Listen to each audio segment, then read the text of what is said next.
તો દોસ્તો welcome to the vlog. I hope you guys are doing great. આ જગ્યા માંડવી દાબેલીવાળા રાજકોટના સોરઠિયાવાડી સર્કલ પાસે. હવે જે લોકો ગુજ્જુ બોક્સમાં આપણા વિડીયો રેગ્યુલર જોવે છે એ લોકોને થતું હશે કે ત્યાં તો આખો વિડીયો દેખાડ્યો હતો તો પછી અહીંયા શું કામ હે આ પાછું એકને એક વસ્તુ નથી. તમે જો જે વસ્તુ ફરી ગઈ છે, આ ભાજી કોણ બન્યા. હવે વાત એવી છે કે ગુજ્જુ બોક્સમાં આપણે ઘણી વખત ઘણું બધું કટ કરવાની કોશિશ પણ કરીએ ને તો એ 8-9 મિનિટનો વિડીયો બની જતો હોય, પણ એનાથી શૂટ તો અમે ઘણું બધું વધારે કર્યું હોય. ક્યારેક તો 15-20-25 મિનિટ ચાલે વિડીયો એટલું શૂટ કરી નાખ્યું હોય.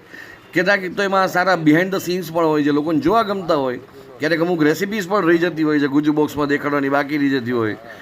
તો આ અમુક સીનનો સમૂહ છે ને પછી હું વ્લોગની અંદર સાથે સાથે એડ કરી નાખતો હોઉં.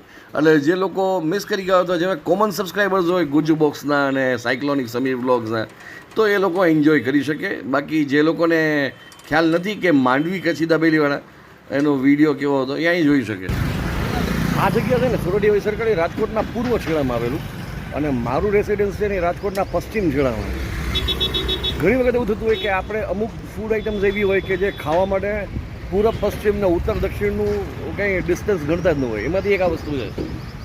પાછું મને ક્યારેક કચ્છની યાદ આવશે ને એમ થશે કે નહીં યાર કચ્છી રગડો પાછો કંઈક આયુર્વેદિક ટેસ્ટ કરવો છે. કારણ કે આ રગડો ખાધા પછી મને જરાક પેટમાં બહાર નથી લાગ્યો. એટલે અમુક વસ્તુ એવી હોય કે જે તમને પાછી ખેંચીને લઈને આવે. એમાંથી એક આ છે એમનો રગડો. તમારું નામ શું? મનુ મહારાજ. મનુ મહારાજ. તો આ મન્નુ મહારાજની દાબેલી સોરઠિયાવાડી સર્કલ અને માંડવી દાબેલી તરીકે ફેમસ છે રાજકોટમાં.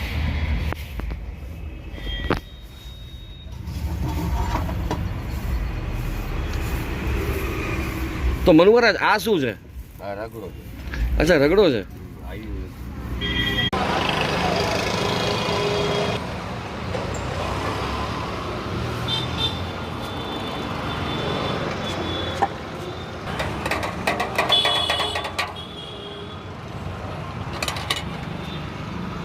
આ શેનો રસો હોય છે મહારાજ?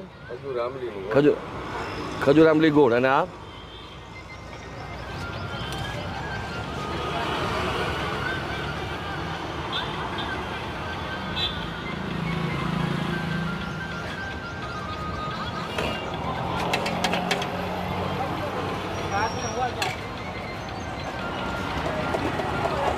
મને લાગે તમારો એક રગડો ખાય એટલે લોકોનું લંચ પૂરું થઈ જતું હશે અહીંયા. એટલે તો ખોલી જઈએ. રગડો તો કટકા ખાવ એટલે પેટ ભરાઈ જાય. કારખાનાવાળા બપોરને એટલે સવારથી બોલી એટલે બપોર પછી બોલતા. બરાબર છે. એ લોકો 40 રૂપિયામાં પેટ ભરી શકે પોતાનું. બહુ સરસ. 2 કોરી બ્રેડ લઈ લે ભેગી તો 50 રૂપિયામાં પેટ ભરાઈ જાય. વાહ વાહ.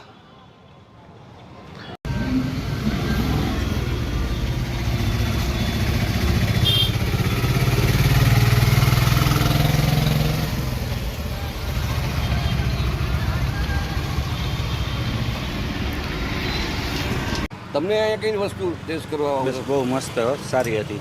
કઈ વસ્તુ ખાધી દીધો? અમે રગડો ખાધો, દાબેલી ખાધી. એમ? આની પહેલી વખત આવ્યા કે આની પહેલા? ના, પહેલી વખત આવે. પહેલી વખત આવ્યા? પહેલી વખત આવે. દાબેલીમાં કચ્છી પડું લાગતું હતું તમને?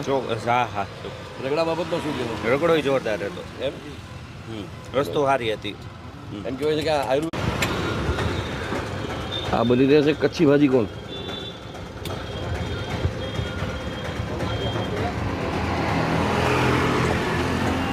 આમાં કઈ કઈ વસ્તુ મિક્સ કરી આપણે? મસાલો, દાણા, ડુંગળી, સેવ.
સો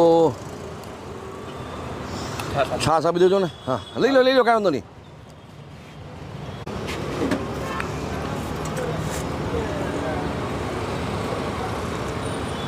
હા હા અત્યારના સમયની અંદર તો તમને સવારના પોરમાં ઠંડી અને ઘાટી છાશ મળી રહે ને તો આમ તમારો કોઠો ટાળો થઈ જાય. શું મોજ પડી ગઈ. આપણે એમાં સાયક્લોનિક સમીર બ્લોગ્સમાં આમનો વિડીયો બનાવ્યો હતો, તમને યાદ જ હશે.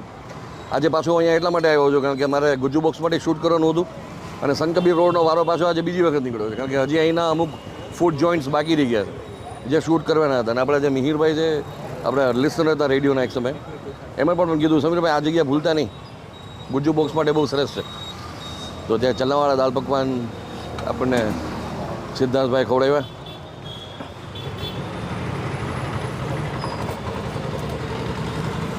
આપણને ઠંડી છાશ પીવડાવીને અત્યારે સિદ્ધાર્થભાઈ બીજા ચા પી રહ્યા છે. સો ઓવરઓલ આ 55 રૂપિયાની ડિશ છે અને છાશના કેટલા 10 રૂપિયા સિદ્ધાર્થભાઈ? 10 રૂપિયા છાશના. અને કોઈ સમોસો એમાં એક્સ્ટ્રા એડ કરવા માંગતો હોય તો 20 રૂપીસ પર પીસ. એટલે આમ તમને એમ લાગે ને કે થોડીક હા દાળ પાછી મિક્સ કરજો ને અંદર, દાળ થોડીક એડ કરી આપો ને, બધું જે પણ એડ કરવું હોય. વાહ. તો આમ મજા આવે. તમે થોડાક ચણા પકવાન ખાઈ લેવાના હું તો માનું છું. થોડુંક મસ્ત રસાવાળી દાળ તમને નાખી દે, સમોસું નાખી દો એટલે તમને એમ 70 રૂપિયામાં તમારું થઈ જાય એમ કુંભકર્ણ જેવું પેટ.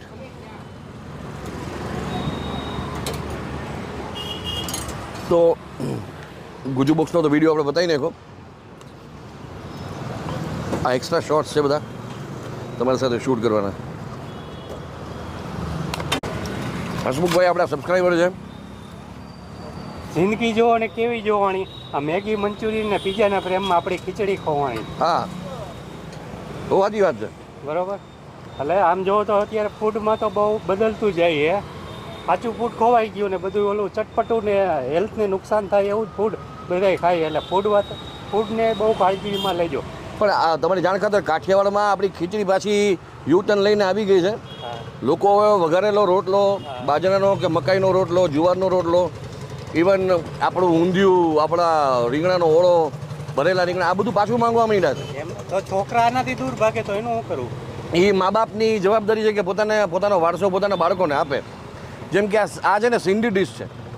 ભલે સિંધી લોકોને પણ ગમે એમ તો 40-50 વર્ષથી તો આપણે જ્યાં 60 વર્ષથી તો ખવાય જ છે મિનિમમ. તો આ વારસાગત ફૂડ છે. અને જે પિઝા ને બર્ગર ને બધું તમે કહો છો ને એ આયાતી ફૂડ છે. જ્યાં જેનો જન્મ થયો ને ત્યાં સમોસા બને એવી સિચ્યુએશન નહોતી, ત્યાં દાળ પકવાન બને એવી સિચ્યુએશન નહોતી. માની લો ઇટલીમાં પિઝા બને તો ઇટલીમાં આપણા દાળ પકવાન બને નહીં, દાળ બને નહીં, પકવાન બને નહીં. તો ત્યાં એવું બધું ચાલતું. અને આપણા છોકરાઓ બધા જે છે અહીંની ભૌગોલિક પરિસ્થિતિ પ્રમાણે કંઈ ખાતા નથી. તો એ થોડોક રાજકોટ વિશે એક બોલી જાઉં. બોલી જાઓ. નથી આને કઈ વાતની ખોટ, કેમ કે આ છે આપણું રખડું રાજકોટ. ઓહો તમે રખડો કરી નાખ્યું એમ. એટલે મારો ભાવ એવો છે. જો તમારી શાયરીમાં લોકો ક્યાંક મને પકડીને મારવા ન દોડે.